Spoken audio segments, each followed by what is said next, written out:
Okay, good morning, Rabbi Say. I figured with Chvayid Chanukah we'll talk about an interesting sefer with some interesting anhagas. The sefer is called Kuntris Seid Hadlakas Neiris Chanukah. It's a very interesting sefer. It was published pretty recently. It has an interesting history, an interesting background, and there's some like nafkaminas lahalacha that come out of it that we'll discuss. Now, I really want to just b'ayfen hakdama start like this. The Yiddishkeit as we know it was separated, let's say, into two camps primarily. There's the Ashkenazi world and the Sephardi world, right? They lived very apart from each other. They didn't correspond that much with each other. They weren't that connected with each other. And each one developed a very unique Yiddishkeit on their own, the Sephardim and the Ashkenazim. Now there was this like crossover group that nashed on both and produced a very unique and interesting blend. And that's the south of France, the Provençali Jews. Now, Provençal is a region in the south of France. Its Talmidei Chachamim were Talmidim of the Ashkenazim in their way and of the Sephardim in their way. So they had like a very interesting like synthesis between halacha, like the Balei HaTosfos' style of halacha l'maisa, and limud hashas be'iyun, what we would call traditional Ashkenazic limud. And mitzad sheni, they had like the Sephardi influence of Kabbalah and philosophy, and pure halacha, like the Rif style learning. A lot of them wrote svarim al seder harif, or on the Rif, either pro or against. The famous ones that we know of, l'mashal, the Ravid, two of the three Ravids were Provençali. Rabbeinu Yoina had shaykhs there. The Ramban learned by some people from there, and many more. The Meiri, there was Rachia Halevi. There's many Rishonim who were part of that school, that world of the Provençali Rishonim. Now, what's very interesting is like this.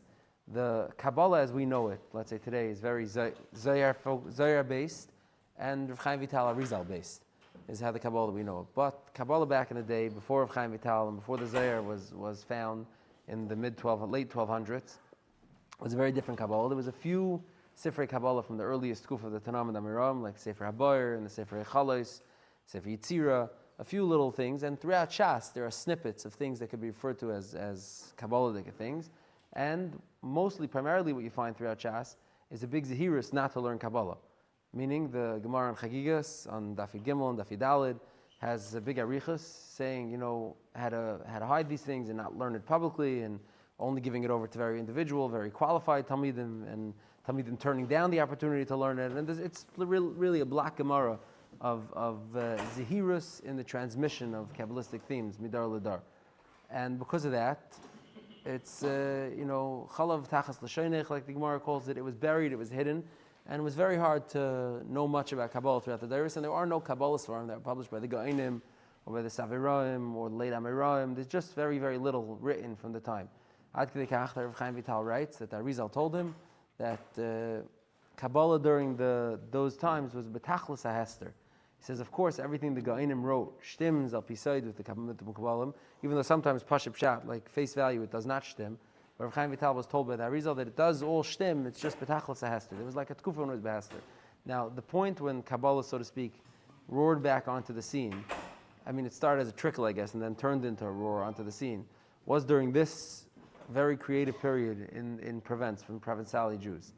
The first few, like Mesiris, relating to Kabbalah, the way the Rikanti brings it down, or Rav Chaim Vital brings it down, and other Mekubalim bring down where it stems from, comes from this small school of Provençali crossover Ashkenazi Sephardim Jews in the south of France. Now, of those, there's one particular one who seems to be like, considered the Aviyah Mekubalim, the Rosh Hashiva of the Mekubalim, the leader of the Mekubalim, and that is Yitzchak Saginar. Yitzchak Saginar is called, Saginar means blind. Isaac the blind, Yitzchak Saginar, he was called blind because he was blind from childbirth. He never was able to see, but Afal Pikin he was able to see. And he was like not the Mechadesh, but the broken link in the chain, like the first link in a new chain who gave over Kabbalah. Now, who is Yitzchak Saginar? So Yitzchak Saginar is the son of the Ravid. Now, when we say Ravid, I'll just briefly, there was three Ravids. There's a Rav Ram ibn Dawud. He's a historian, a rabbi historian from Spain. He's the Ravid Harishon. He's the one you're least likely to know anything about. The Ravid Hasheni is Rav Ram Av Bezdin. You know him?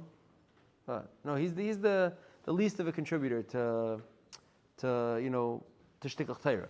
Now, there's the second Ravid is Rav Ram Av Bezdin, Rabbi or Ravid Rav Ram Av Bezdin. He is the was the Av Bezdin in, I forgot which city it was, from one of these southern France cities where the Chachmei Provençal lived and worked. He put out a lot of Svarim and was a big Paisik, but most of them were lost. And today there's a little bit on some Masechtas, and there's a Sefer HaEshkol, which is, I'm sure people have heard of. The Sefer HaEshkol is the Sefer of the Ravid Hasheni's Torah. Now the Ravid Hasheni had a son-in-law, who's the Ravid Hashlishi. He's the Ravid on the side of the Rambam, the Ravid, the Ravid from Bali Nefesh. He's the famous Ravid that everyone heard of. The Ravid was the Baal Plukta with the Rozrachi Alevi, with the Balamar. He's the famous Ravid. Now the Ravid Hashlishi is the most, called the primary Ravid of all the Ravids. Although he's very humble and writes about his father-in-law, the Ravid Hasheni, Ramav Bezdin, with great deference, and he always tries to include his Torah in his Torah and try to agree with him, and etc. Mitzad Sheni, the Ravid Hasheni writes about the Ravid Hashlishi that he's the biggest, whatever. Meaning he was a Gad Ladar caliber, probably the Gad Ladar of his area, of his vicinity at the time, the Ravid Hashlishi. He's famous for his sharp tongue and his very, very caustic style of writing. Like anyone who's learned any Rambam knows, the Ravid could be extremely biting, extremely harsh. He's famous for that in his interactions, lahalacha, with other contemporaries of his. He's no less caustic and harsh, and he could be very, very to the point. Mitzad Sheni, if you read, he's always very humble, very full of humility, how much he doesn't know, how uneducated he is. But he's a very, very strong, passionate, powerful Talmid Chacham. Now, he has some Talmidim, many Talmidim, and he influences the whole, school of learning in those areas, those towns, either, Lunel or Montpellier or whatever these French Provençal towns. They're beautiful little towns today. You could go do a Jewish tour. They're beautiful little towns in Provençal where these Talmidei Chacham lived. These are his Talmidim. He had yeshiva. He wrote many Svarim. He was a Paisik, etc., etc. Now he left over two children. He had a son, Reb David, and a son, Reb Yitzchak. Now the son, Reb David, we know very, very little about. He didn't write or leave over much, but he did leave over children. And his son, Reb Asher, became a famous Mekubalim, famous Talmid Chacham. But the son, Reb Yitzchak, is the one who we're talking about today. Reb Yitzchak Saginar is the son of the Ravid. So son of the Ravid Hashlishi, grandson of the Ravid Hasheni, born into blue blood royalty of the Torah world in south of France at the time. Incidentally, the Ravid Hashlishi was also a very wealthy man. So Reb Yitzchak Saginar was born into a very, very powerful family in every way in that area. It seems he is not primarily like a Talmudist, meaning we don't have Svarim al-Ashas, Svarim al-Halacha from Reb Yitzchak Saginar. The only things that we have from Reb Yitzchak Saginar are Kabbalistic things. He wrote a Pirush on Sefer Yetzirah, and he wrote a few different things. There's a famous letter where he writes to two Talmidei Chachamim in Castile and Catalonia, which is Spain, by the name of Rabbi Yoina and Reb Moshe, later identified by modern scholarship, Osheken Oshlo, but later identified as Rabbi Yoina of Geruna and Reb Moshe of Ben Nachman, the Ramban, meaning writing to the Ramban and to Rabbi Yoina, ostensibly, and coaching them on how not to share Kabbalah too publicly, saying to them that I used to drazich with a circle of Talmidei Chachamim, some of them who who live in Spain, and they have a habit to share Kabbalah too easily. They give it over to everyone in the street, and that's not how it's supposed to be. And he cautions them to be much more cautious about how they give over Kabbalah to the masses. And it's believed that this letter is written to Rabbi Yoina and the Ramban, which is a very, very chashuva and unique connection point between one of the earliest Mekubalim and some of the later, more famous Mekubalim. There's some questions if it is that Ramban or not, because the Ramban was much younger than him. The Ramban is really Talmidei Talmidav. Some of his Talmidim taught Talmidim, and then those Talmidim are the Rebbeim and the Ramban. So there's a bit of a gap in the years, but in any case, this is what he's famous for. Now, this is now interesting is that Lamashal, I just want to read you how the contemporaries refer to him. There's a fascinating thing. There's a shaila, how to say by benching. In Shemona Esrei, by the chesima of the bracha Birchas Yerushalayim, do you end off Alekei David B'nai Yerushalayim, or just do you end off B'nai Yerushalayim the way we do? Now there's a Taisus Rid in Tainus and Daf Gimel and Beis that says as follows. He brings down that we don't end off with Alekei David B'nai Yerushalayim. He says Tayisu La'imrei, and he speaks with a big tkifas against saying it. He says it's the wrong way to say it. Now the Chidah in a few places in Shem G'dalim, but also in Sefer Maras Ayin, he brings as follows. He says Rabbeinu B'chai Parshas Vayishlach Kasav Zel Shaynai Hayiragul Harav Avi HaKabbalah Yitzchak ben Harav Zal. Rabbeinu B'chai writes that the minig of Rabbi Yitzchak Hayiragel Harav Avia Kabbalah Rabbi Yitzchak ben Harav Zal. Rabbi Yitzchak, who was the son of Harav, meaning the god Ladar, he was the Ravid son. The Avia Kabbalah Lemer B'Tfilasei Lekei David Rabbeinu Yerushalayim. He would do that. Says the Chida, V'ilu Yada Zer Rabbeinu Yeshaya. If the Taisis Rid would have known this, Lehem Zalzal Kol Kach B'Misha Imrei. V'kvar Yadua Gedulas V'Kedushas Rabbeinu Yitzchak ben Harav Zal Shem Medabrim Eliyahu Zachal Atayv V'Limud HaKabbalah. The Chida says it's already Yadua, the godless of Rabbi Yitzchak ben Harav, and how he would learn Torah together with Eliyahu and Avi. And if the Taisis Rid would have known that Rabbi Yitzchak Saginar says it like this, he would have withheld from criticism. Meaning the Chida is convinced that had the Taisis Rid known this, he would have backed down. That's how big the Ravid son, Rabbi Yitzchak, is. The Rikanti, I think, in a few different places, writes about him that the Kabbalah Amitis comes through the Ravid, through his son, Rabbi Yitzchak, who both of them had Gili Eliyahu. And they gave it over to the Talmidim, Rabbi Ezra and Rabbi Ezriel, V'achareim nimshach al Ramban Zal. Meaning the Mesiris HaKabbalah starts from the Ravid to his son Rabbi Yitzchak, to Rabbi Yitzchak's Talmidim, and etc. Now there's a few different versions, and the Chida brings a few different versions of what exactly the chain is. Was the Ravid Hasheni a Mekubal also? Meaning was Rabbi Rama Bezdin a Mekubal also? Or was only the son-in-law, the Ravid Hashlishi, a Mekubal? This is a bit of a shaila. And who exactly learned with Eliyahu and Avi? You keep finding the Mascaris, when it talks about these Mekubalim, it says they learned with Eliyahu and Avi. Eliyahu and Avi was Megala himself to teach these Mekubalim Torah. Now, there's some versions that say Eliyahu and Avi learned with the Ravid Hasheni. Some say Eliyahu and Avi learned with the Ravid Hashlishi. Some say Eliyahu and Avi only learned with Yitzchak Saginar. In any case, this is a very important inflection point in the Messiah of Kabbalah that circles around this particular person of Yitzchak Saginar, either himself directly learning with Eliyahu and Avi, or his father learning with Eliyahu and Avi, or his grandfather learning with Eliyahu and Avi. But in any case, his Messiah HaKabbalah is like the primary Messiah HaKabbalah. And when the Mekubalim later on refer to him, like Rav Chaim Vital refers to him, and the Arizal, Alpi the Arizal, and the Rikanti, and the Paradis Rimainim, the Ramak, Rabbi Yosef Gikatila, all the greats of the Mekubalim throughout the years, after him, refer to him as the Avia Kabbalah. He's like the father of the Kabbalah. And not that he's the first one to invent it, but he's the first one to break it open again, to bring it back out of hiding, to take it out of the closet and share it with everybody in a way that it wasn't before then. The Lamashal, I'll read it from Chaim Vital. Chaim Vital writes as follows: it was diminished and in hiding Adar and Banzal, Achron and Mekubalim Amitim, V'chol Sifrei HaGoinim, K'mei Rabbeinu Haigoin, V'chaver of Kulam, Nechainim L'mevin, Ein B'em Niftal V'Ikash, Av Dverim V'tachlis HaHelam.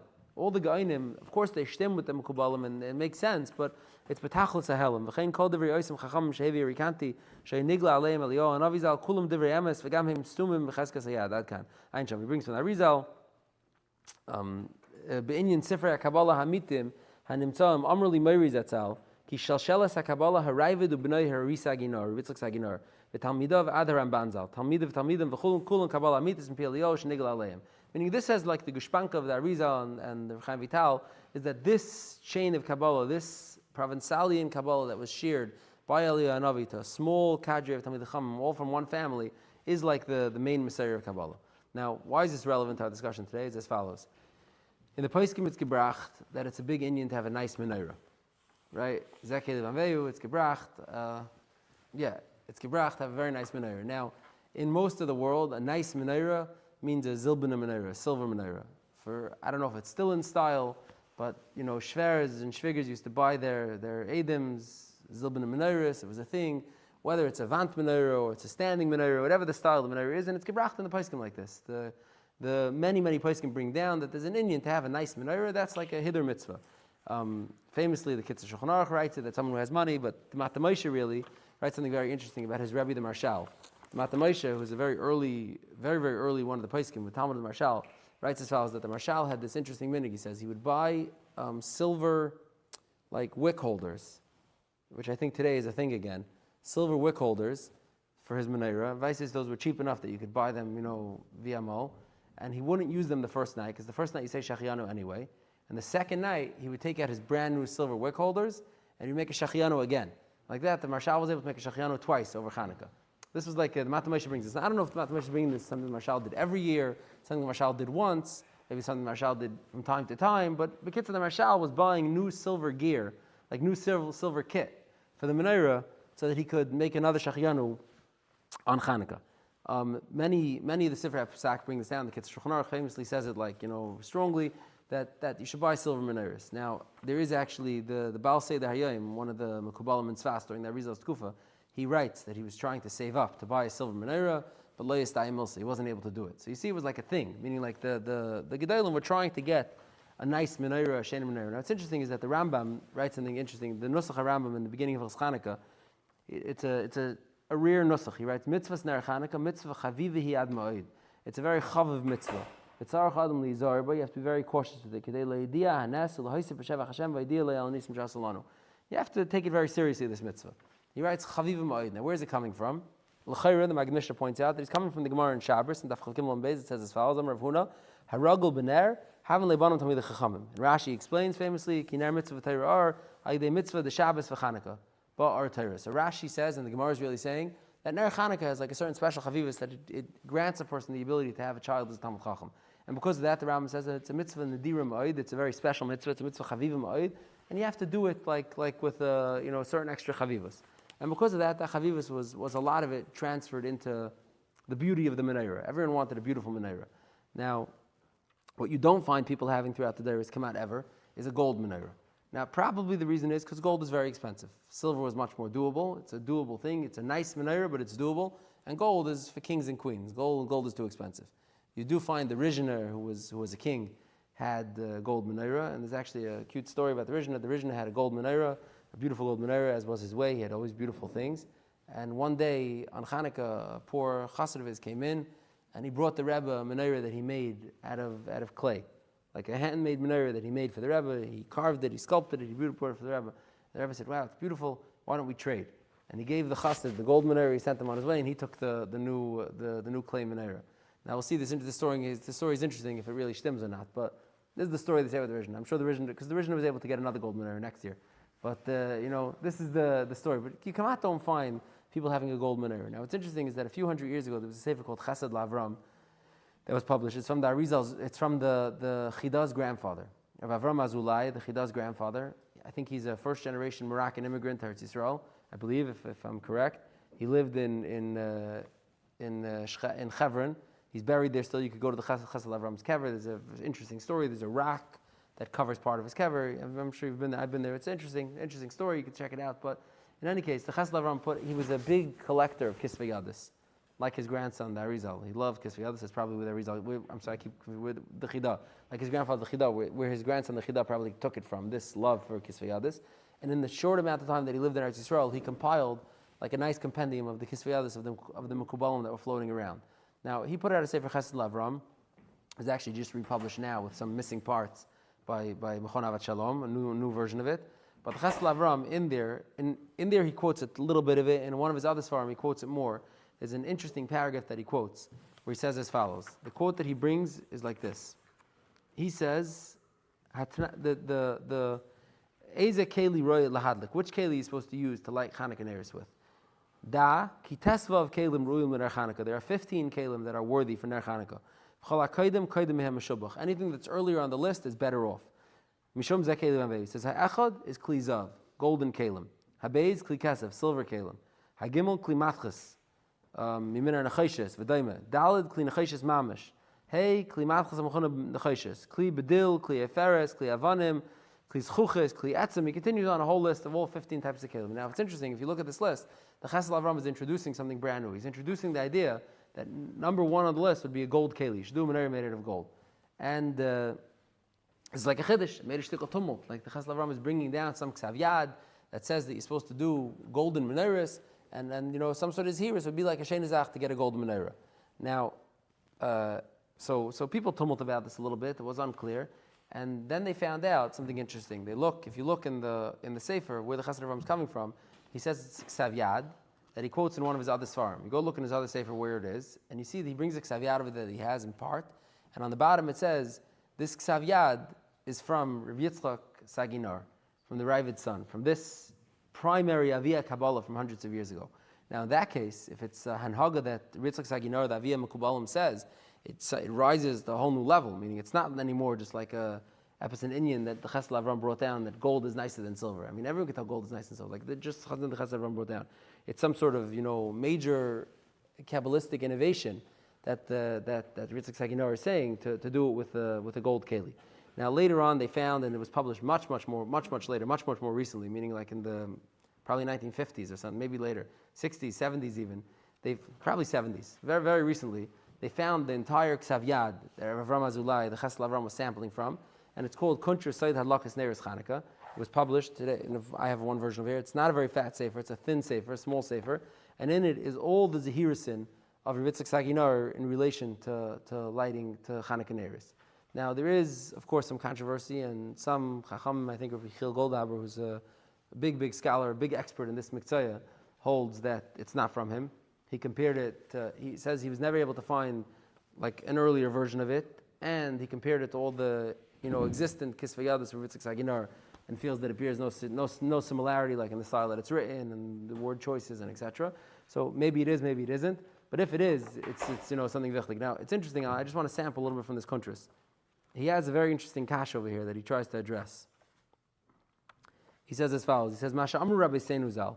Hazar b'ner Chanukah haven lebanim scharim shiyu tamid chachamim. Chazal and Shabbos say, it's a Gemara Mefureshes, someone who's zar in ner Chanukah will have banim tamid chachamim, banim scharim tamid chachamim. I don't think our Gemara says scharim, by the way.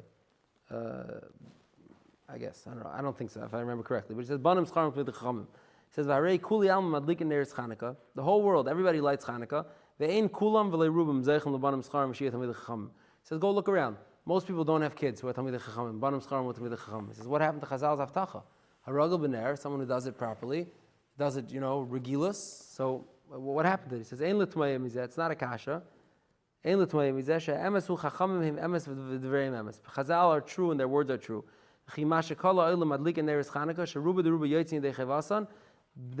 I'm asking that most people light neres Chanukah yotz the chiyav. Avol miyuta de miyuta zehir and lahadlik b'fikal prat mitzvah diktukim.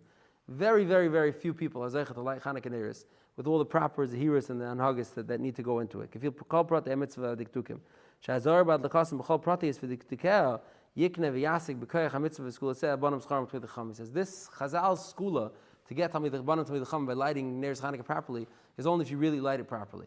So he just upped the stakes of everything that's in here. Now gold menorah starts becoming a little more worth it. He doesn't lead with this. This is like in the middle of the country, so he brings this in. But if you're going the Yitzchak Saginar's version, and he's saying that this is the deal breaker, you want to know why Chazal's haftach of Banat Medcham doesn't seem to be happening with as much, often. It doesn't happen as often as you think it should. It's because you're not doing it the right way. You want to do it the right way? Read this. That's basically what's going on over here. So the Yitzchak Saginar in here, I'm not going to go through all his things. It's mama short. It's the whole thing's 5-6 pages. Part of it at the end is Kabbalistic things that are a little bit mystifying and hard to understand.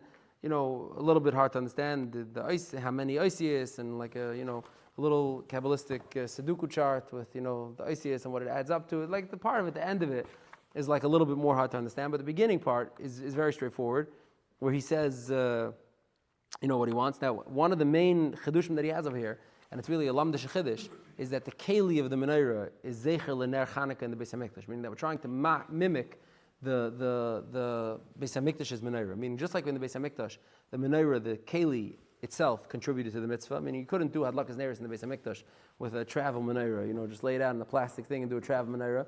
It had to be the menorah made out of miksha zav, how it was with all the dinim. Maybe prachim and sitzin and am akiv ladina according to Rabbi Shainim, but it needed to be the menorah of the Beis Hamikdash. So the menorah of Ner Chanukah also needs to be a shem keli, meaning you can't just put it in some. And because of that is why he starts with this whole rule of the malyusa of the kelim, and which kelim, It's interesting is that there's another chumra ladina that arises from his marach over here, is that a keli has to be able to stand on its own. A keli that can't stand is not a keli. Now a lot of the pre-made Chanukah neres that we light from have like that nub on the bottom, and then the keli on top. If you try standing it on the nub, it could technically stand, but it's not at all well balanced, and it's not a guarantee. Now, according to the Ravid, that keli that's holding it is puzzle. It's not a keli. It's puzzle for Neres Chanukah. Meaning, according to the Ravid, the keli has to be something that's able to stand on its own. So that's like, what do you say? The glass, yeah. The glass has to be able to stand on its own because the glass is the keli over here. Meaning, so or you pour the oil straight into the menorah, into the. That's it. According to the Ravid, it comes at a major nafkamina lahalacha is the glass should be a beautiful glass that's able to stand on its own, or because you're not really lighting the menorah, you're lighting glass. Or if you want to light in the menorah, you pour the oil directly into the menorah, which I think is the more rebbish way to do it anyway. No, like a big menorah, and you pour the oil directly into it. You drop the wicks. I mean, there's you have to, if you look through the country, you'll see there's a few different called nafkaminas la'alacha that arise from this ravid. Now, mastama, they're based on Kabbalistic things. They're not based on, these are non-halachic things, meaning in Shulchan Aruch it doesn't say these things. But these are Kabbalistic things that have halachic nafkaminas. So, I just wanted to sample from it a little bit. The stakes are high. Make of what you want. Next week in Mitzvah we will not have share to be continued. You've just experienced another Torah class brought to you by TorahAnytime.com.